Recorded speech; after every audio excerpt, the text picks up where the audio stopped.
எல்லாருக்கும் வணக்கம். இன்னைக்கு நம்ம வீட்டில் பார்த்தீங்கன்னா இந்த குலோப் ஜாம் மிக்சிங் தான் செய்ய போகிறோம்.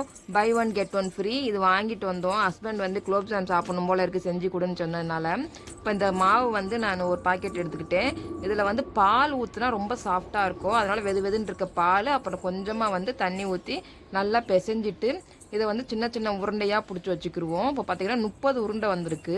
இது வந்து நல்லா பிசைஞ்சு ஒரு 10 நிமிஷம் ஊற வச்சிடணும். ஊறினா தான் நல்லா சாஃப்டாக இருக்கும். அதுக்கப்புறம் வந்து அதை பொரிக்கிறதுக்கு எண்ணெய் வந்து ஹீட் ஆகிட்டுருக்கு. இன்னொரு சைடு பார்த்திங்கன்னா சர்க்கரை பாகு, நம்ம இனிப்புக்கு ஏற்ற மாதிரி சர்க்கரை போட்டு ஒரு 4 ஏலக்காய் போட்டு இதை வந்து ஒரு கம்பி பதம் வர வரைக்கும் நல்லா வந்து கொதிக்கட்டும். இப்போ நம்ம வந்து அந்த உருண்டை பிடிச்சதை எண்ணெயில் பொரிச்சிட்டு கொஞ்சம் நேரம் கழித்து இந்த சர்க்கரை பாகில் போடணும். இப்போ வந்து நான் ஒரு 20 உருண்டை போட்டேன்.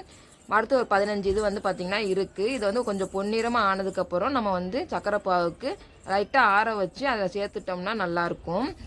ரொம்ப ஈஸியாக செஞ்சிடலாம். நல்லாயிருக்கும், டேஸ்ட்டாகவும் இருக்கும், பசங்களும் நல்லா சாப்பிடுவாங்க. இது பார்த்திங்கன்னா சின்ன சின்ன உருண்டையாக நம்ம பிடிக்கணும். ஏன்னா அது வந்து சர்க்கரை பாகில் போட்டதுக்கப்புறம் நல்லா பெருசாக உப்பிட்டு வந்துடும். இங்கே பாருங்கள், நான் ஒன்று உடச்சி காட்டுறேன். நல்லா சாஃப்டாக இருக்குது. இந்த லெவலில் தான் இருக்கணும். நம்ம வந்து போட்ட உடனே எடுத்துட்டோம்னாலும் மாவாக இருக்கும். இந்த கலர் வந்து நல்லா சேஞ்ச் ஆனதுக்கப்புறம் எடுக்கணும். இப்போ அந்த எல்லாத்தையுமே பார்த்திங்கன்னா நல்லா பொரித்து எடுத்துட்டு இதை வந்து கொஞ்சம் நேரம் ஆற வச்சுட்டு அந்த சர்க்கரை பாகை அடுப்புலேருந்து இறக்கிடுவோம். அப்படியே கொதிக்கிறப்ப போடக்கூடாது. அடுப்புலேருந்து இறக்கிட்டு ஒரு 5 நிமிஷம் கழித்து இதை வந்து ஒவ்வொன்றா அதில் சேர்த்துருவோம். இதை நான் வந்து ஈவினிங் டைம் தான் செஞ்சுக்கிட்டு இருக்கேன். காலையில் வந்து நல்லா ஊறிடும், காலைல சாப்பிட நல்லாயிருக்கும்.